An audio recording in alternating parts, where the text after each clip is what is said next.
Linda, the HOA president, thought she was just enforcing a parking rule. She thought she was teaching me a lesson by towing my car while I was out of town. But she made one fatal mistake. She didn't call a licensed towing company. She called her cousin's scrapyard. When I came home and found my driveway empty, I didn't call the HOA board, I called the police.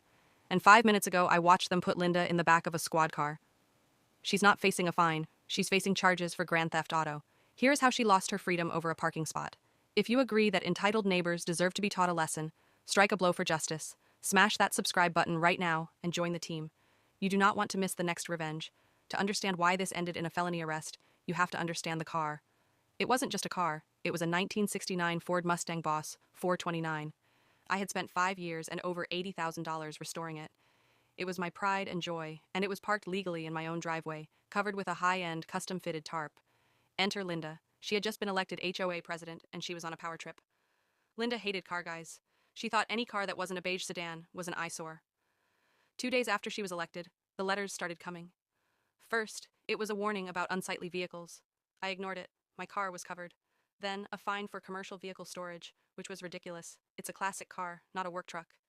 I went to the board meeting and proved her wrong. I showed the bylaws. I was compliant. I humiliated her in front of the whole neighborhood, and I could see the look in her eyes. It wasn't about rules anymore. It was personal. She told me in the parking lot after the meeting, "I don't care what the bylaws say, Alex. That heap of junk is leaving my neighborhood one way or another." I should have taken that threat seriously, but I had a business trip coming up, and I thought the cover would protect it. I was wrong. I left for Chicago on a Tuesday. By Wednesday night, my Ring doorbell camera sent me an alert. It was 11:30 p.m. I opened the app, and my blood ran cold. There was no official HOA towing company truck. Usually our neighborhood uses citywide towing. They have logos, uniforms, and they leave a ticket. But on my screen, I saw a rusted, unmarked flatbed truck backing into my driveway. And there was Linda, standing in her bathrobe, directing the driver. I tried to use the two-way talk feature on the camera.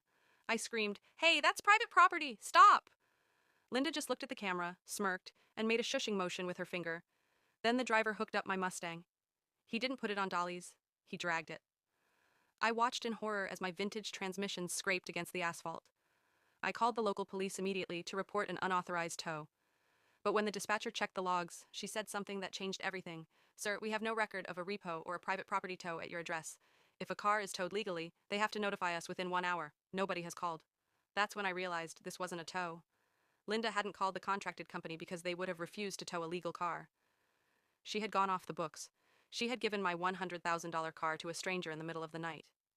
Technically, she hadn't towed it. She had stolen it. I flew back the next morning.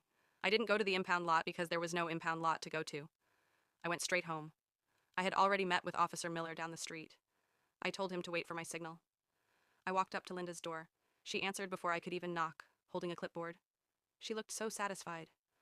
"Oh, Alex," she said. "I hope you learned your lesson. The neighborhood looks so much better without that trash. You can pick it up eventually, but the fines are $500 a day."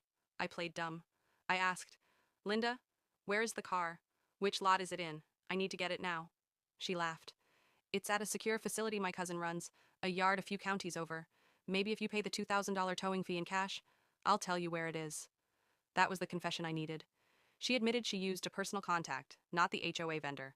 She admitted she was holding the location hostage for cash. I smiled at her and said, "Actually, Linda, I don't need to pay you, but you're going to pay." I waved my hand. 2 police cruisers turned their sirens on and pulled into the cul-de-sac. Linda's face went pale. She dropped her clipboard. She stammered, You called the cops on me for doing my job?" Officer Miller stepped out. He didn't ask her about bylaws. He asked her one question. "Ma'am, do you have a signed work order for the removal of this vehicle and a receipt of notification to the police department?" Linda tried to pull the "I am the president" card. She screamed that she had the authority, but Officer Miller explained the law very clearly. "Ma'am, tow